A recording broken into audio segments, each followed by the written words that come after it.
Hey everybody, Martin is here, and welcome to my channel, Darksiders Comics. Today we're reviewing Captain America: Attack of the Iceworm by Marvel Comics, number 384. I bought it for $3.95 by the way, instead of $1.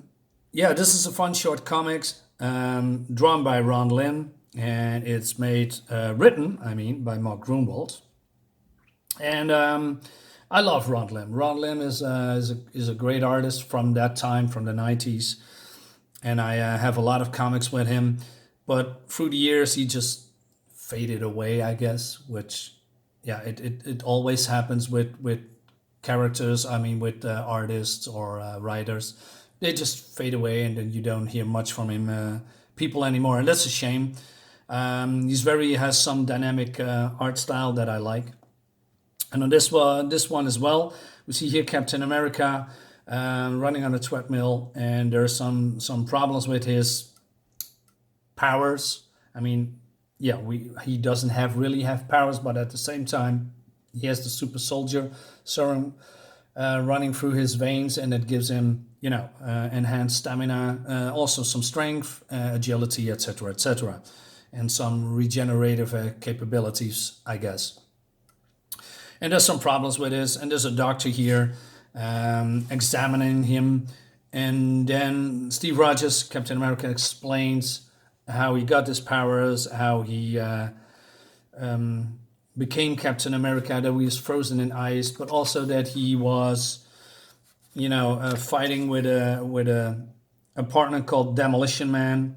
And Demolition Man fought here members of the Ultimatum, is called some anti-nationalist group on the Quinjet. The Quinjet exploded, and apparently D-Man was falling into the water, into the icy water of, I believe it was in Antarctica or somewhere like that.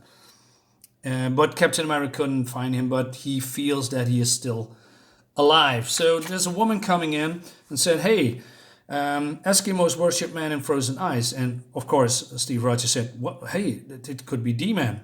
So he jumps into a Quinjet and flies towards, somewhere in the Antarctic, and try to save his friend.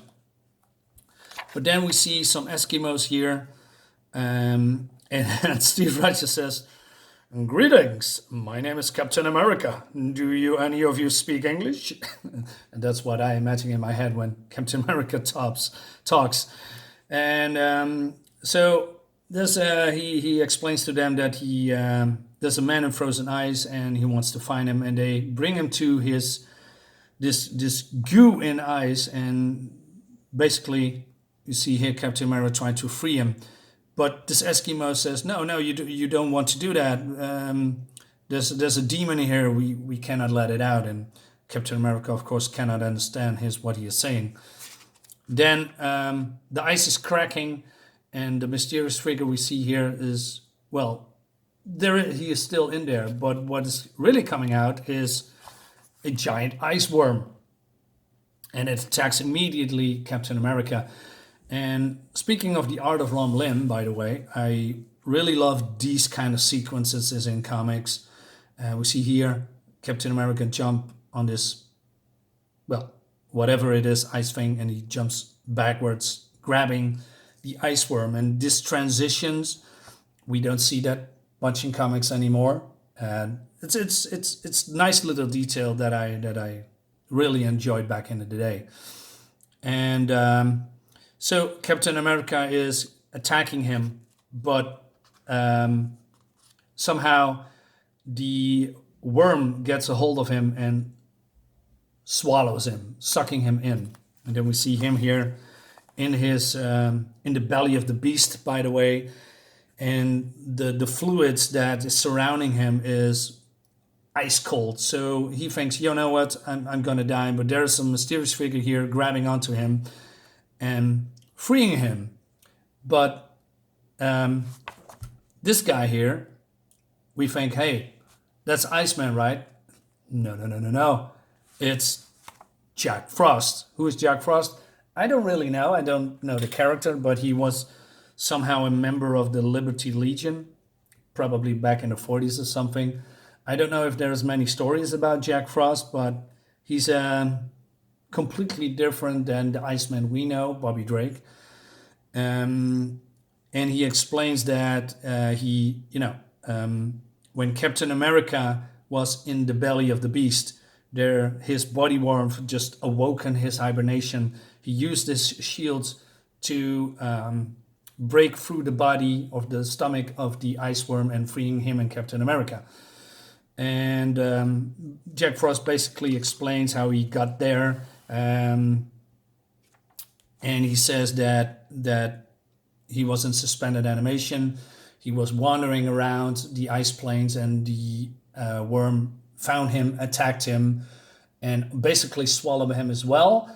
But Jack Frost used his icy powers to freeze the heart of the worm, and then getting them both in suspended animation.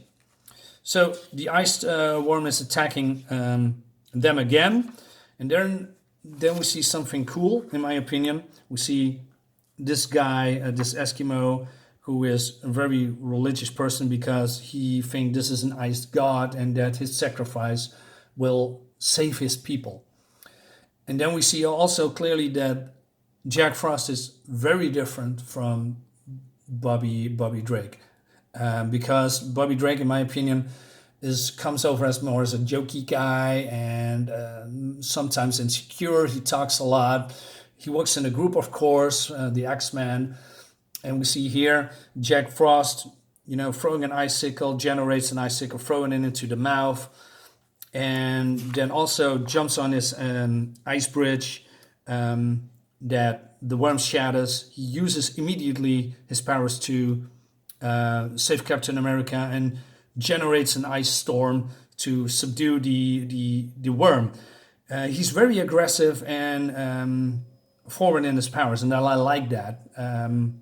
That makes him he comes over more like a combatant, not much of a leader, but more of a combatant. He sees a threat and he reacts immediately to it, and he uses his powers in a very fun way that, of course, Iceman can do it, but it seems here more direct. Very, like I said, like a combatant. He uses his powers way more directly, and he thinks a lot too, because Jack Frost realized he cannot defeat the ice worm. So what he's going to do, he tried the same tactics as he used to do back in the day. And he says, well, Captain America is not going to like that. So he jumps on the tail of the ice worm. The ice worm jumps in, dives in, and then, swallowing him whole. Captain America tries to stop him. That fails. And of course, Jack Frost using his powers again, freezing the heart of the beast, and then it sinks into the ocean, which is cool, but also very tragic. And that's basically the story. So the Thor comes in, and he explains that Jack Frost there's an old Asgardian legend about a frost giant's son who was very tiny and banished because he was tiny, and that the worm could be a progeny of the frost giant and the Midgard serpent.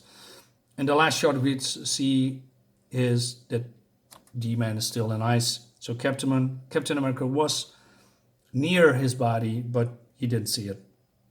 So basically, fun story, fun art, great art. Like it very much.